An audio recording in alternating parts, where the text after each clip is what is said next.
So good morning. If at home, you'll want to find a chair. And it's best if the chair has a hard seat. Our chairs here have a little cushiony seat. And it's best if the chair, ideally, if it just flat across the top. No big slope. Arms or no arms? No arms. Thank you. It'll be harder to do this with a chair with arms.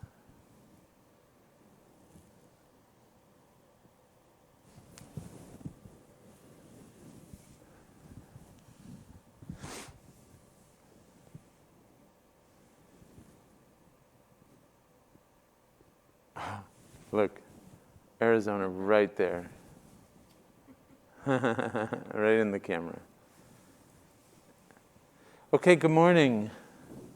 Julia, you're not going to introduce us. Today is a lesson about sitting. And let me give you some thoughts first. People often say to me, oh, I have bad posture, or I sit wrong. In the Feldenkrais way of thinking, there isn't a sitting wrong. If you sit a certain way, a human can sit that way. Is it the best for you over and over again? Or is it causing you pain? Then it's something that you've adapted to, but it's not efficient for you. So if you're looking for the best ways to sit today, I may give you some really efficient ways to sit. And I won't give them now, but I will. I may give you some biomechanically efficient ways. But what I don't want you to do is to take aim at those ways of sitting. What I would rather you do, what works much better, is to pay attention to how you do sit. And to begin to say, does this work for me? Or is there something I could adjust? And any of the things that we're going to work with today, if you make a little small change in the way you're sitting, it could change your whole self. Like it could change, like for example, a lot of people, when they're sitting at a computer, they go toward the computer, right? They sort of do this. See their shoulders round, they come forward, and they get their neck comes forward. It's not wrong. You just have to decide if that's the way it works for you. All right, so don't worry about how I'm sitting. I'm not sitting in a proper or improper way. I used to look at the teachers and go, oh, how are they sitting? How are they standing? How are they walking? And it's not the point. Feel how you chose to sit down. Feel where your hands are. Don't change anything. Feel where your feet are. Don't change anything. Don't change a thing right now. This is a really important moment to say, how do I sit in a chair? Are you using the back? Are you not using the back? So notice let's start by noticing, this is a sitting scan. Normally we do the scan on the floor. The whole exercise is sitting. Notice where your shoulders are. So I'm going to give you some images here. One is that you're going to take a line from could be a right ear or a left ear, but we'll start with the right ear, to your right shoulder, as if there's a string there. Mentally measure the distance between your right ear and your right shoulder, and between your left ear and your left shoulder. And which one feels longer?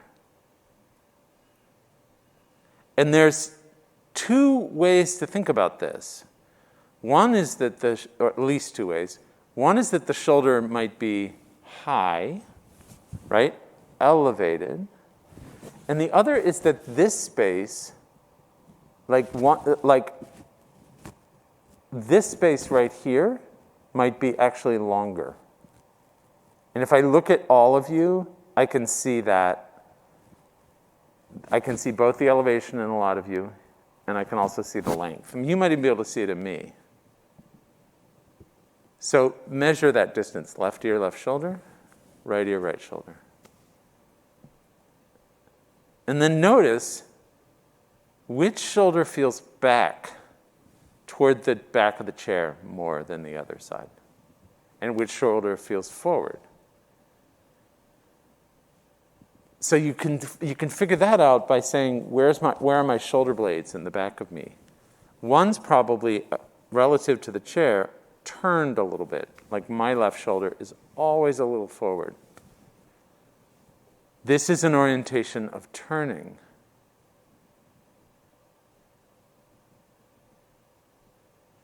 Notice where your head is. So is your head pointed slightly left or right, or slightly down or up? And I know I'm here, so some of you are looking at me, but try not to look at me right now. Where are your eyes naturally? And the eyes, direct a lot of our movement. Or at least they're integrated with it. They don't always lead it, but they're definitely in there.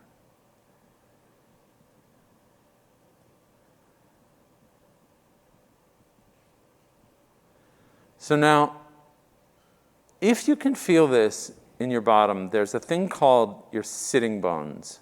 Sometimes people say sits bones. Some people say sit bones. I'll call them sitting bones.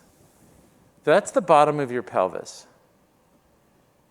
Can you feel that you have two bones, one on each side, pushing into the chair?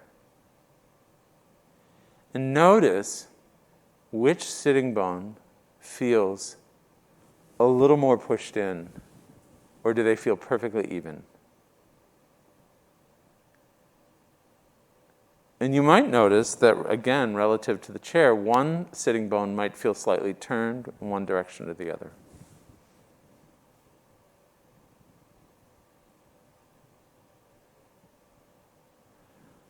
Your sitting bones they're not like flat on the bottom, so you could actually, and we'll do this during the lesson, there are all sorts of points along the sitting bones where you could be sitting.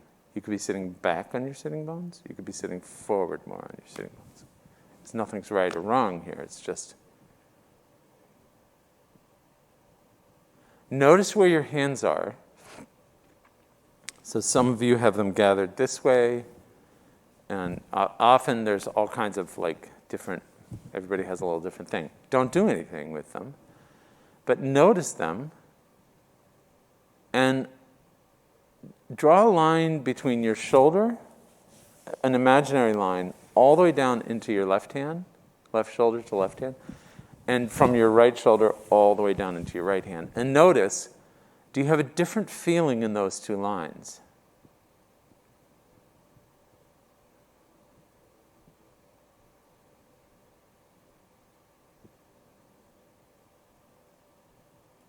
I'm going to show you something that's not usually part of the lesson, but because three of us have our hands like this, everybody put your hands into this position.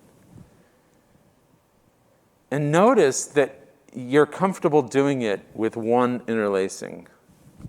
And for me, it's the shoulder that's coming forward. The finger is also coming forward a little bit, like it's the one on top or in front. Now do what we call a non-habitual thing, which is just switch and put them down and feel it. It's the strangest thing. It's like you don't even know how to do it. When I first learned this, it's called the non-habitual lacing of the hands. He shows you how even the lacing of your hands is always the same way, and it's very habit-induced, and it has to do with the rest of the organization of your body. So now if you're lacing your hands together, and go ahead and lace them together, do the habitual lacing and notice where your shoulders are, and arms, and the feeling. And do the non-habitual lacing and notice where your shoulders are and arms. And notice that the non-habitual lacing of your hands might even cause a little flurry in your belly, like it's unsettling, or breath. It's a strange thing. And just go back and forth a little bit. Habitual lacing, unhabitual lacing.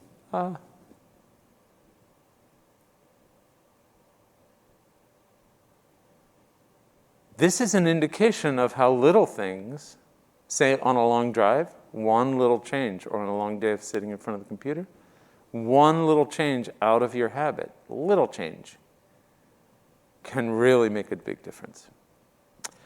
All right, so now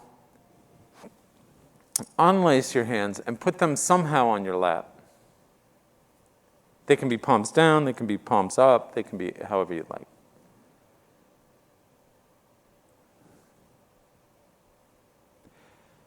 And now draw a line from your hips, the points of your hips, to the knees, and then down to the floor. And notice where you have your feet. So some of you are more like here.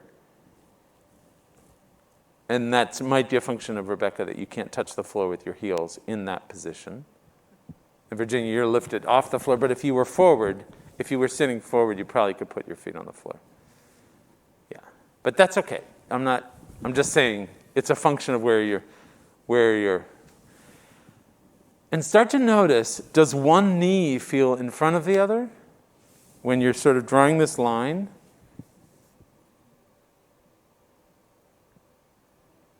And does one foot feel in front of the other, or differently weighted?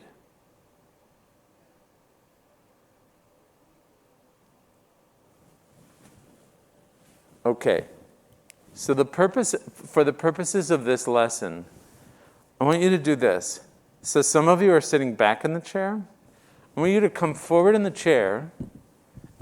I'll give you rest sessions where you can do whatever you want. You can go back, you can lay down if you want. But sit just comfortably. It could be in the center of the chair. It could be in the front edge. Like for Virginia, you might have to. But allow as much as you can this point to this point. So hip to knee to floor to be right angles. Right angle, right angle, right angle. And feel a sense that your knees, let's say the front of your knees, are directly over the center of your heels. If I could give you an image, the image is that the center of your lower leg is right over your heels. But people can't really feel the center of their lower leg. So let's just do the front of the knee. And if you want to feel this, push from the top of the knee into the heel. That is the front or center of the heel. Not the back of the heel, the front or center. And just feel, oh, okay, that's the ground. So now feel, without pushing in, just with your hands resting comfortably on your legs, press a little weight into your left heel and shift your sitting bone to the right. Press a little weight into your right heel. And notice how this is a pretty easy transfer of weight. In fact, it's a quite natural thing to do. Now, put your legs where a lot of people have them, and notice you lost that sense of the ground. You can turn or you can shift, but you don't really have a ground, you don't have anything to push against. So in terms of finding the ground and grounding the nervous system, a really strong connection with the ground is important. Feel the difference in your breath if you're sitting like this, or you're sitting with your legs in these right angles. Do it a few times, back and forth. Do this.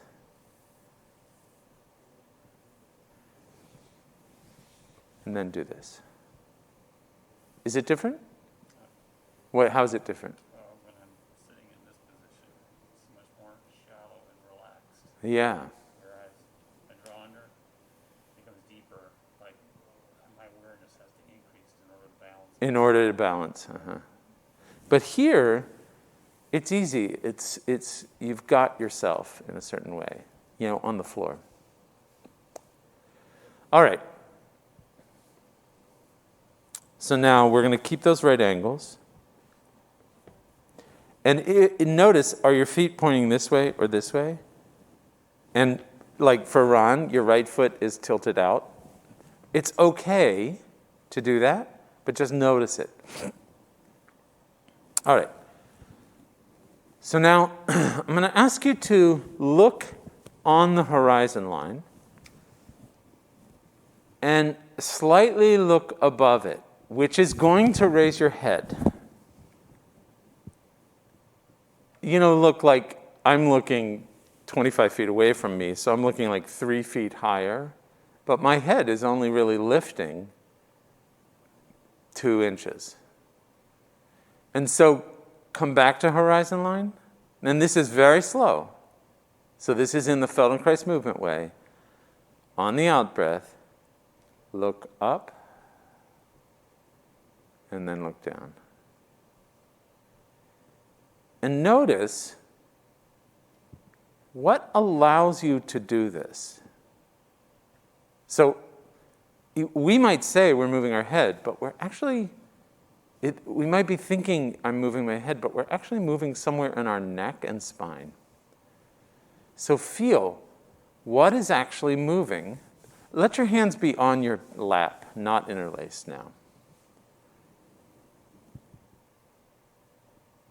A horizon line and down. And then look a little higher. Just a little. And notice what's moving. Not just the back of your head, but things in your neck. And maybe even, by this point, upper back.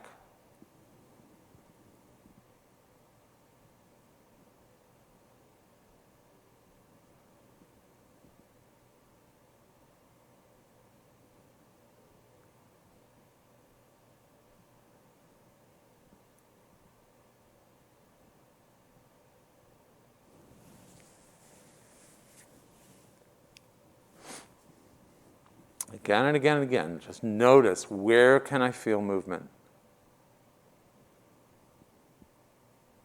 Little, tiny, tiny, tiny movements. Trust that the tiniest movement, the smallest movements, will make a big difference, will make a bigger difference than large movements. It's counterintuitive, but it's true.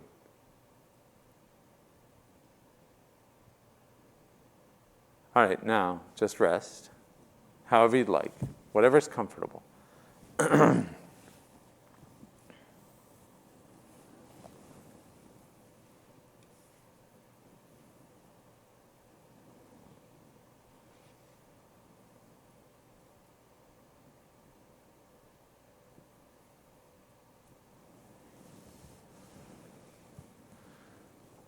Come back to the sitting position that we've been working with. Center of the chair, front of the chair, whatever it is. Feel that you're sitting on your sits bones. Legs at right angles. Into the heel, pressure into the heels. Start at the horizon line, and now move the head down just a few inches. And feel, and back to the horizon line. And feel, where can I feel movement?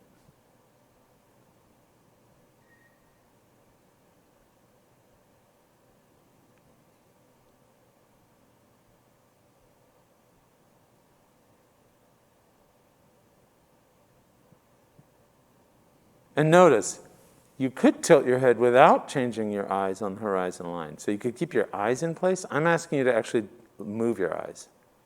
You can try it without moving your eyes, keeping your eyes fixed, but your eyeballs are going to roll up in your head, which is fine. It's different than what I'm asking you to do. I'm asking you to take your eyes and move them down.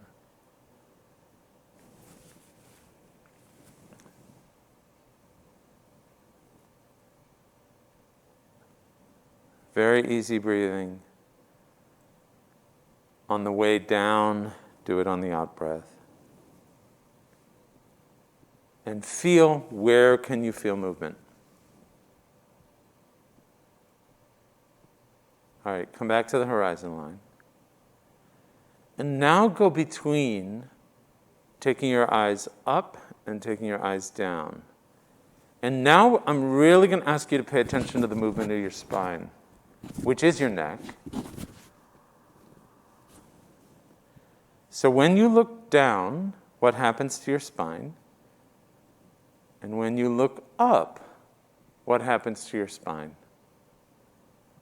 And you might even feel the spine moving, like you might feel it just here, but you might start to feel it even further down. I'm interested in the whole spine, in arranging your attention, so you can begin to give attention further down the spine. So if you look up, what is happening to your spine? And when you look down, what is happening to your spine?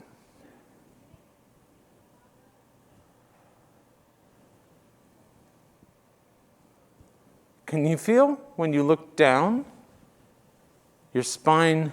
Well, you tell me, what's happening with your spine when you look down?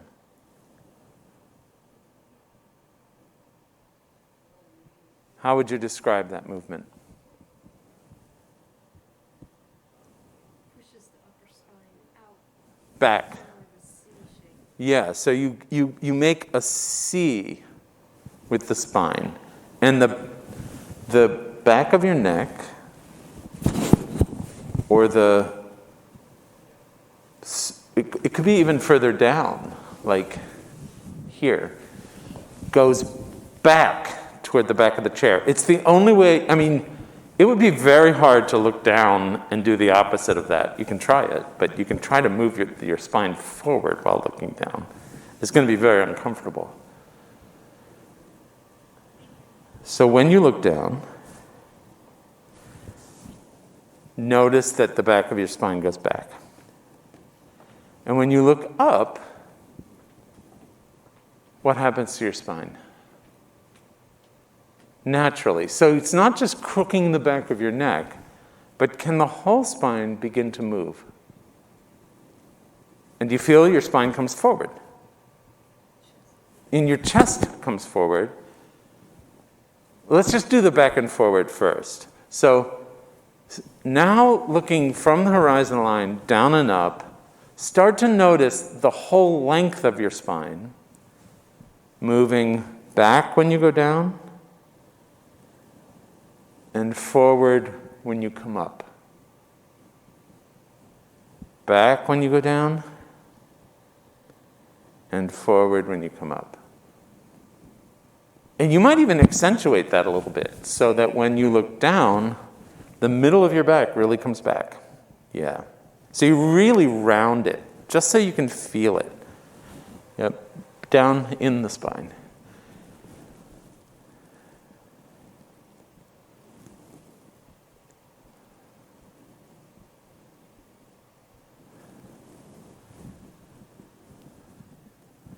So one more thing to notice, and I guess I'll show this here with Rebecca.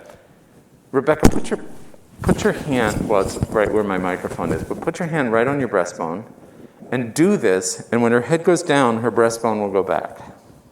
You feel that? When your head comes up, your breastbone will go forward. Your breastbone is obviously some inches away from your spine. So put your hand on the sternum. Feel it. Goes back. It also closes when you go down. But we're working on the back and forward right now. Take a rest.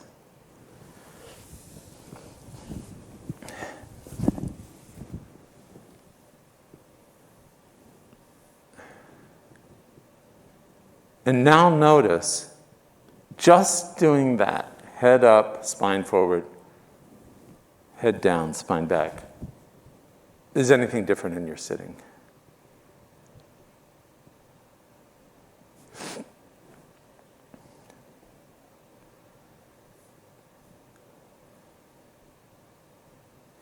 Come back to the sitting position. Let's continue with the head up and down, but this time, begin to notice how, track the movement all the way into your sitting bones. So notice when your head comes down, go ahead, try this. You actually change the position on your sitting bones. And when your head comes up, again, you change the position on your sitting bones. That the pressure changes.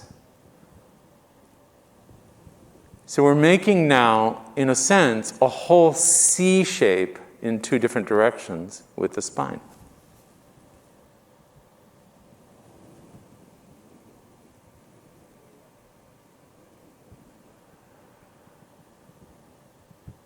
It's like a wave.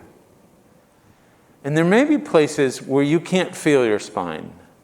In Feldenkrais language, we'd say you've lost an image of your spine. That's literally what's happening in your brain. You don't have an image for that part of your spine. Often it's in the middle of the spine or lower spine. That's okay. If you do this enough times, you'll gather that image back.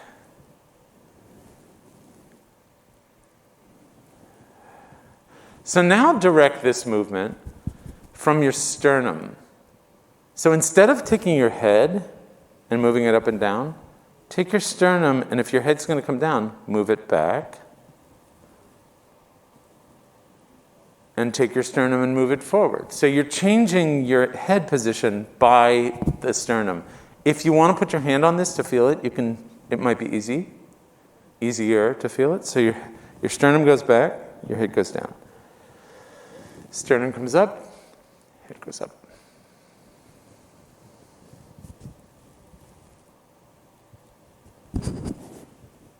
And feel the relationship between when the head is down, between the head, the sternum, like we're going to do a 3-point here. The head, the sternum, and the sitting bones. So get an image of the sitting bones rolling back when you're down into that C. Yeah?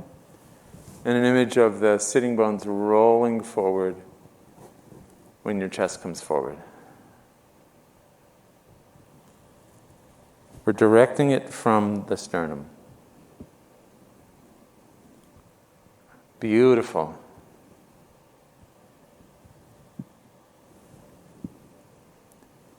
All right, now, very simply, we're really only working with this one thing. Find for yourself, and trust me, there is no right answer to this. Find where in the middle of this C somewhere, this feeling of C, there's a place where you feel like where your spine is in a position where you feel like you're doing the least amount of work to hold yourself upright. I mean, you can do the least amount of work and do this, right? But that's using the chair. And that's what we often do. But for sitting upright, feel. Just go to a bunch of positions in between here. You can put your hand on your chest if you need to. And feel. Is this, like if I round my shoulders and sort of do this, put my head down. I feel like I have to do a lot of work in my belly to hold myself up there. This is going to be different for everybody. But start to notice, where am I doing the least amount of work? Where does it, and one way to measure this, the least amount of work business, is where does your breath just feel like it just goes comfortable? The breath isn't always tracked on the amount of work you're doing. If you need more oxygen, you will breathe more. So it's a great thing to pay attention to.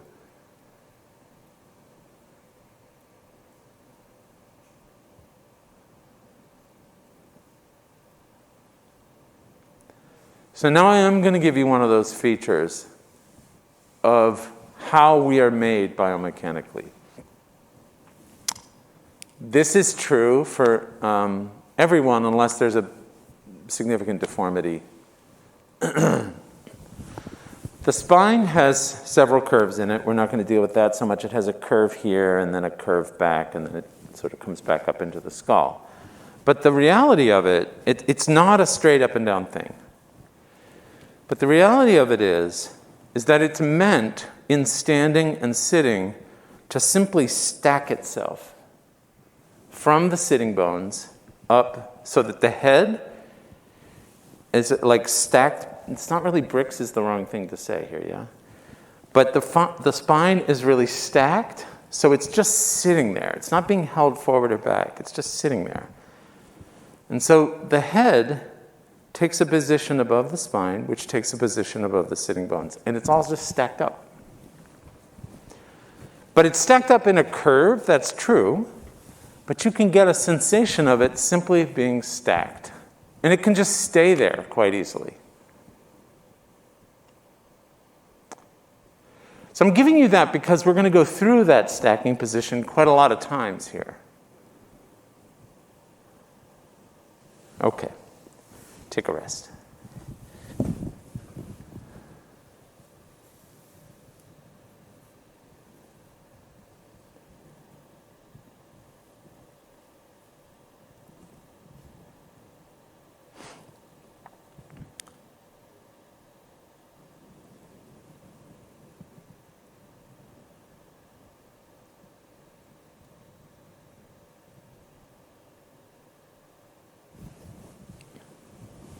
Come back to sitting in the position in the middle or the front of your chair. Do a few look down, see, back. Look up, see forward. The C. C. The letter C.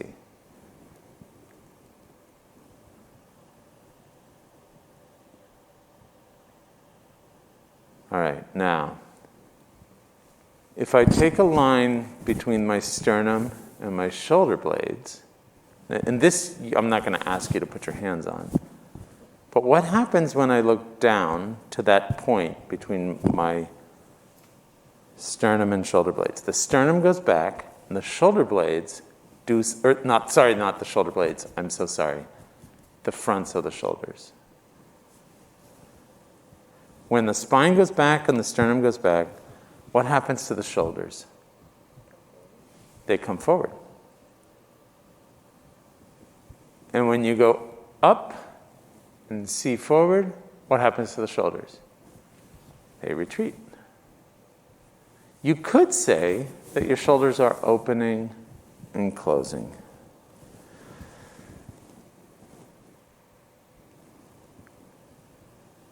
So your spine moves in a C this way, shoulders close. Spine moves in a C, looking up, shoulders open.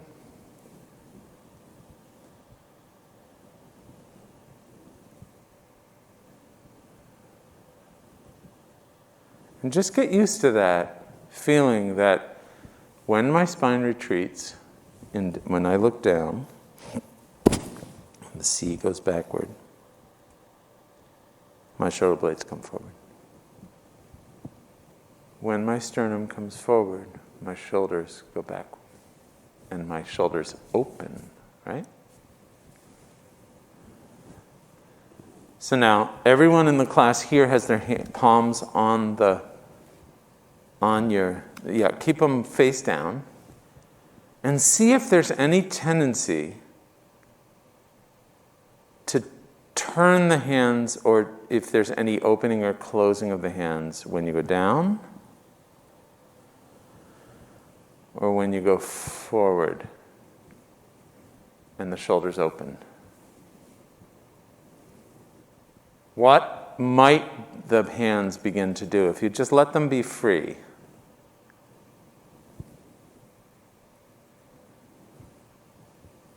So you feel, Rebecca, when you come there, your hands were closing like this. There's a natural thing that everyone's going to do here, which is when your shoulders round, your hands are going to go down.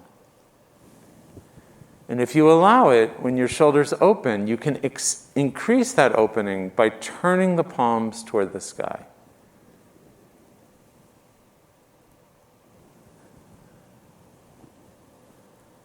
So allow it to happen, or even make it happen. When you go down, turn your palms. When you come up, turn your palms. Ah.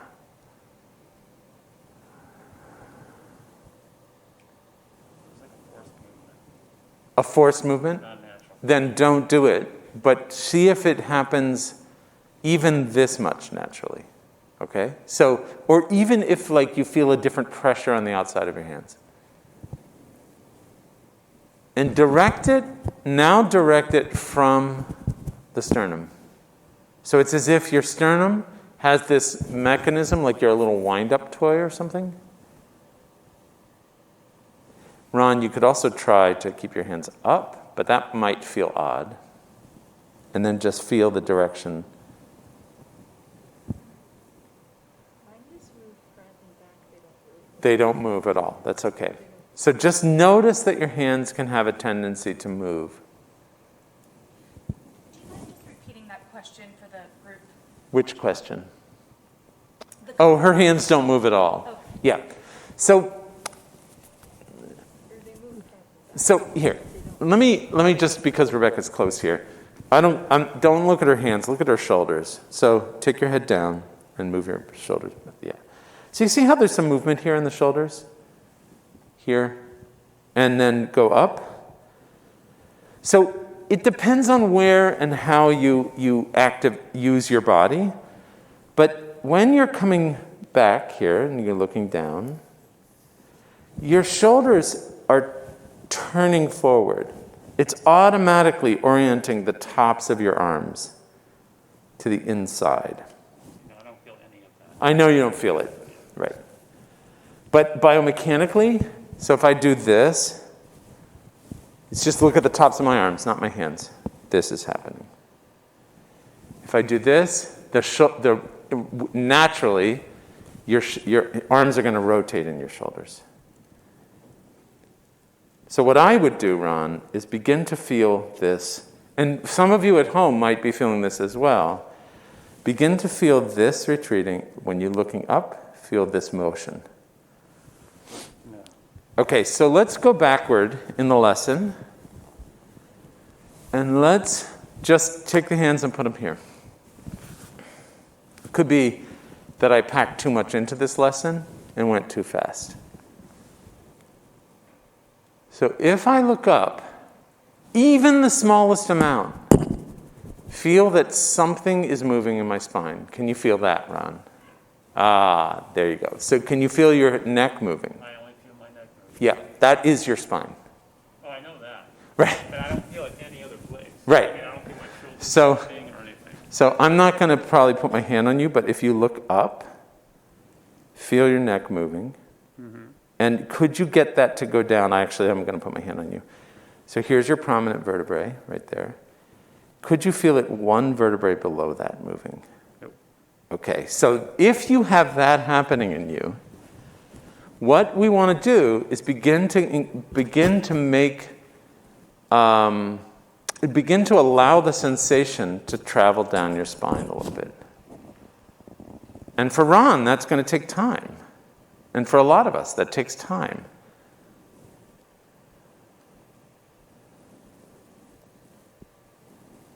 So just go slow and... If I place myself in a non-linear upright Yep. position, a neutral posture, then I can feel it perfect.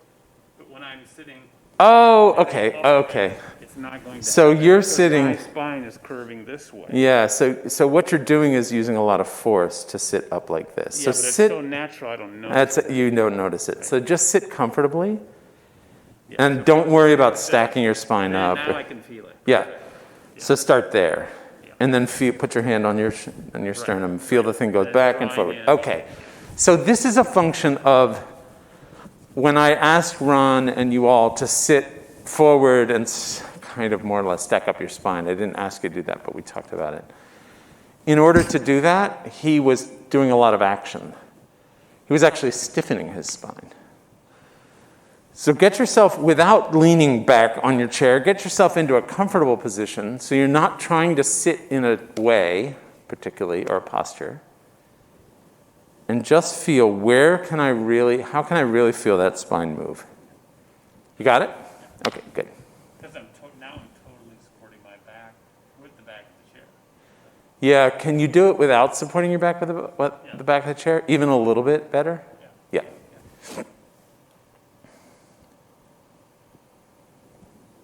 And there's nothing wrong with supporting your back with the back of the chair. What I'm trying to do is get you to feel the whole length of your spine with supporting itself and moving. See, this posture is the meditative posture. Yeah. Yeah. Okay.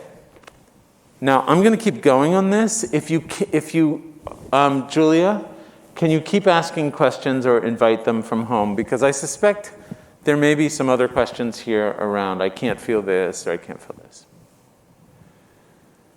Okay. Take a rest, however you're comfortable.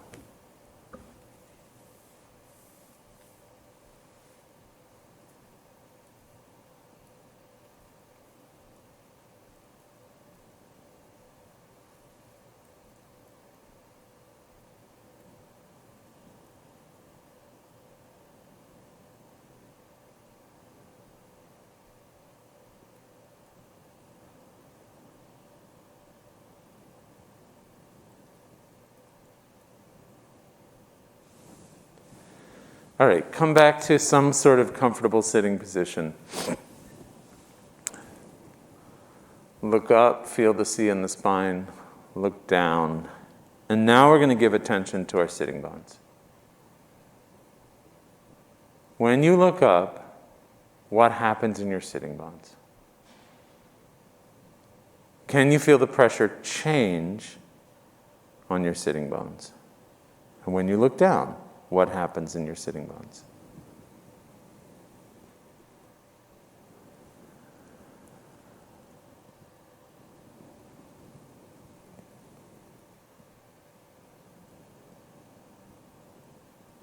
Anybody in class, can you talk about this just so we have some feedback that might be useful? When you look up, Rolling to one edge of the sits bones forward. so you're rolling to the front edge of the sitting bones? Like it's sort of rolling your hips forward? Yeah, the hips are coming forward. Forward. It's that lower edge, I guess. Yeah. And then when you roll back, They tilt in. so you feel, if you put your hands on the side of your pelvis, you're going to feel your pelvis, it tilts back and forth.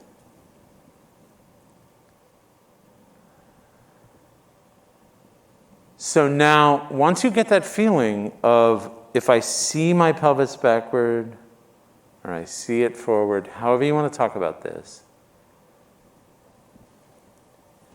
take your hands away and direct this movement from your pelvis. So direct the C looking down and back from the pelvis. So you're actually changing the shape of your spine from your pelvis.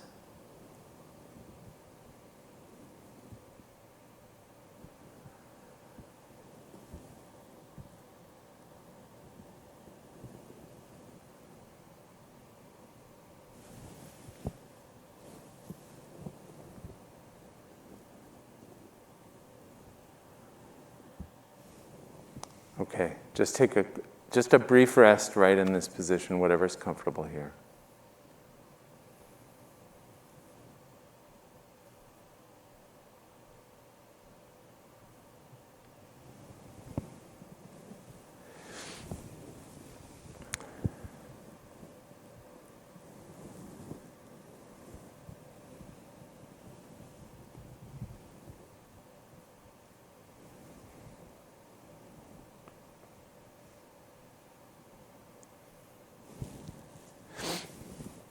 And now, come back to the sitting position, which is feet flat on the floor.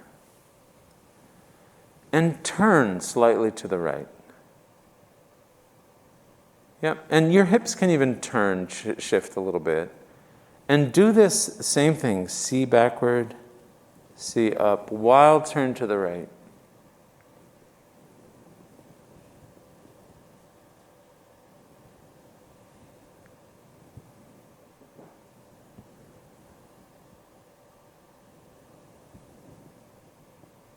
A few times back and forth. Feel your spine moving. It's not just your head, it's your whole spine.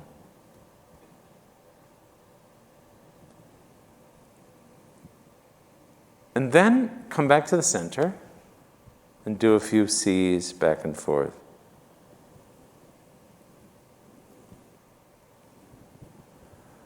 Again, the whole length of the spine. If you're going to do this later at home, the whole exercise is feeling the entire length of the spine moving.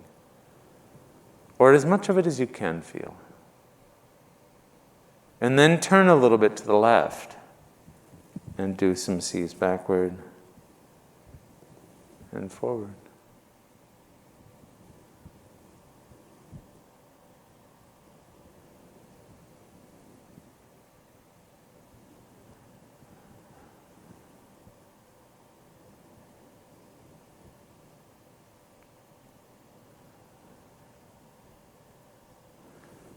I'm going to ask you to do a funny thing, which is when you come down, still turn to the left. When you come down so you almost make like a U shape right to the middle with your head, right to the center. So when you come down, go to the center and go to the right on the way up. And then come down. So now our head is making like a U. So we're turning from the left to the right, left to the right. But we're making a C while we're doing it. We're making a series of C's while we're doing this.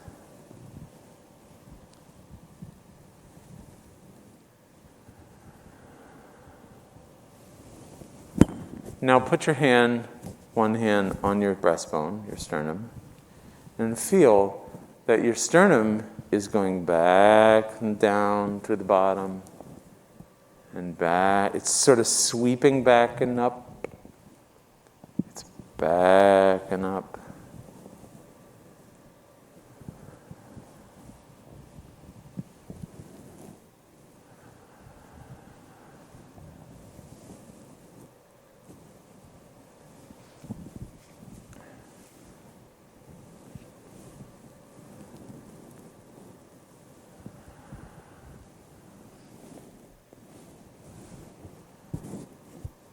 And then feel your shoulders closing on the way down and opening on the way up. So if you let your palms go to the other side of your hands, just go.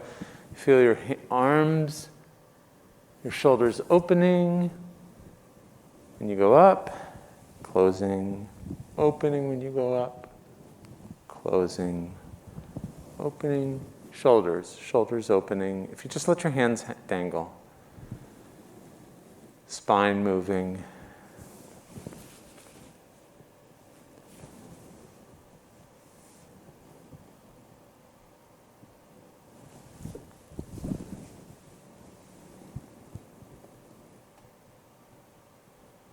Come back to the center. Hands on knees, or legs, top of your legs somewhere.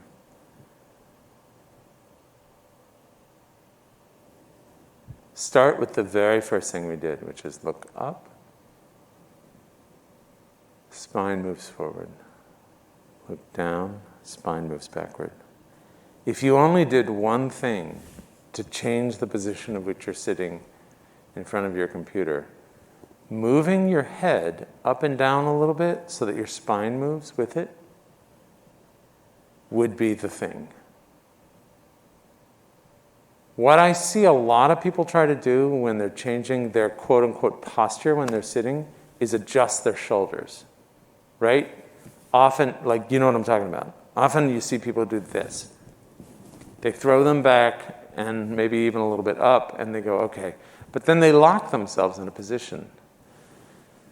A little healthier way or more efficient way to do that is to simply say, okay, can I get that sensation in my spine of movement? What's wearing out when you're sitting for a long time are all the muscles in the center of you. They get tired of holding you up in really inefficient positions.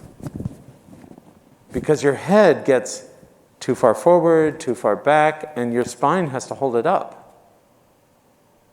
And you feel that in your shoulders, right? But your shoulders are really only being carried by your spine.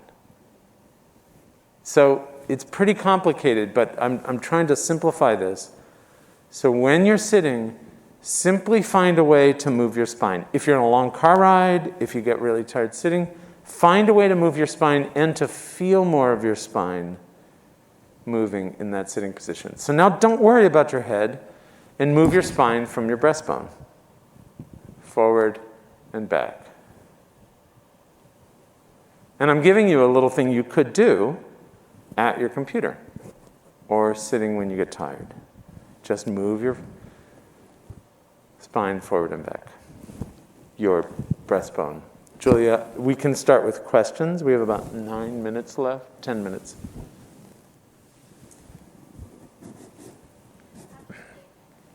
First of all, thank you everyone for attending today's session.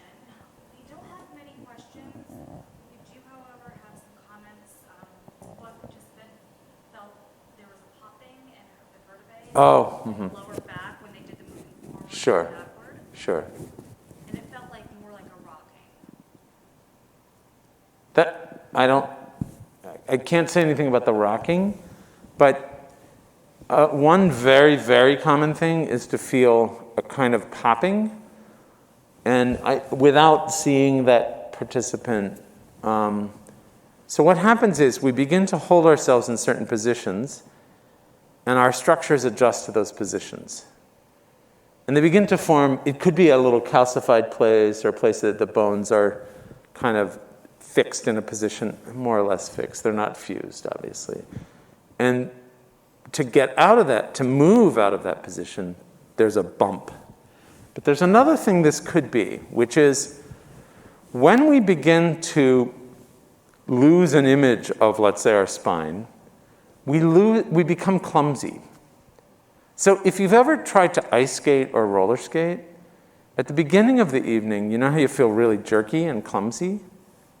Because you're not used to doing it. You can't find the easiness of it. It's the same thing in any area where we've lost a sense in the brain connection to that sense. For me, it's often right around here in my spine. It becomes jerky. It'll go boom rather than something smooth. Okay? Is there another comment? Yes, we have another comment. One participant was noticing Jenny in the front rocking back and forward with her hips. So she was saying that, this participant was saying that they can rock without moving their head up and down. Uh-huh. Yeah, you can rock without moving your head up and down. Here, like this. I noticed another participant, when they have their arms or hands loosely at their side, the opening and closing of the hand is a bit more obvious. Uh-huh, sure. So let me say something about this. This is Rebecca. She probably saw it on Jenny. So I'm not sure, but take your hands and put them to the side. So if she moves forward and her arm's open, you can see that arm turning ever so slightly. But depending on how a person uses themselves, like I'll come to Ron in a second if you don't mind, there might be action here. You would call it tension, but I'm going to call it action that is preventing that from happening. And I want to say something. Can I use this question you were asking? So this question that Ron was asking is, when he sits up like there, he could not feel his spine moving. So this is why in Feldenkrais we don't talk about posture very much. Because if I give you a posture to aim at, and this looks like a fine posture, looks awesome. The problem is, he can't feel his spine moving in this posture. So what good is it? The only good thing is, like if I'm a person who's going to give him a gold star in his forehead, he gets the gold star, but he can't move. So Feldenkrais called posture acture. No, it really didn't catch on in the popular imagination, but it's the orientation of your body through action. So Ron, adjust this, and I'm speaking to Ron, but I'm thinking about the whole group. Adjust this so it becomes more comfortable so you can feel your spine moving. It's really about Where can you feel the most movement? Your body, your spine is meant to move in all directions. And if in locked and sitting, if you can't feel it moving in all directions, if it's not free, then it's locked. That's the problem. That's the thing you'll want to look at. Am I fixing myself or bracing myself in a particular position? And that's what's happening. It's a metaphor, isn't It's a metaphor. Yeah. And so for you, Ron, if I can just talk about Ron for a second here, I'll come up in front of Ron. So go to that position. And what I think is probably happening there, I'd have to put my hands on you to feel this, is that tension in the spine where you can't actually feel it is translating itself to his shoulders. Well, not only that, it's translating all the way up to the base of my To the base of his head. into the top. And not just that, his hands won't turn now. So there's, between here and here, motion is not happening. So it's not about what am I doing wrong, it's about where can I feel the movement. And so tailor the exercise to yourself to bring, when you bring movement and you can feel it, what you're doing is attaching your brain to an image of movement. Let me say that again. When you can feel your spine moving, you are allowing your brain to get an image of what is actually moving. That's why this is called awareness through movement. It's not awareness through posture. It's not awareness through tension. It's not awareness through one fixed state. You have to remember, he picked this up a lot from judo. Judo's not stay still. Judo's constantly in motion. Any other? Yes, we have another question. How should one be using their core muscles with these movements? Well, so I hear a lot of people talk, particularly Pilates, and a lot of how do we use core muscles? Well, this is not something I can answer in 2 minutes or 3 minutes, but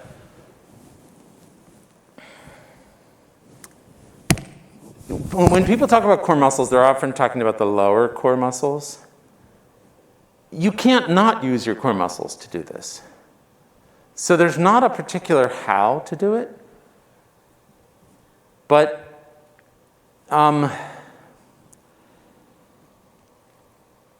there's not quite enough information in the question, so I'm going to go in a direction that I think this might be going. Do you want me to engage something? Well, on this, the muscles are set up, often they're talked about in terms of what are called agonists and antagonists. So the agonists are the things in motion, and the antagonists are the things that are acting, and the antagonists are the things that are releasing. But that's not true. Everything in our core is acting almost all the time. So if you strengthen one side, you simply have strengthened one side. But you can't actually sit up without using your back and your belly. So what I would suggest, how do you use your core? More freely. It's not about core strength, it's about core balance and the ability to freely move in any direction you want. One thing that Feldenkrais, that is an absolute fundamental pin in Feldenkrais thinking, is he wants us to be able to move in any direction at any moment without any preparation. So if I'm always engaged in the front of my core, the first thing I'll have to do in order to move this way is to release this so I can move this way. Feldenkrais says, I don't want you to have to release that. I don't want that step in there. I just want you to be able to move. And if you look at it from judo, you want to be able to take, if we're in a conversation in judo body to body, I want to be able to move in any direction freely. So it's really not about core strength in this situation. There's nothing wrong with core strength. It's just in this situation, it's not about core strength. I'm happy to take more questions by email, but I think we're at the end.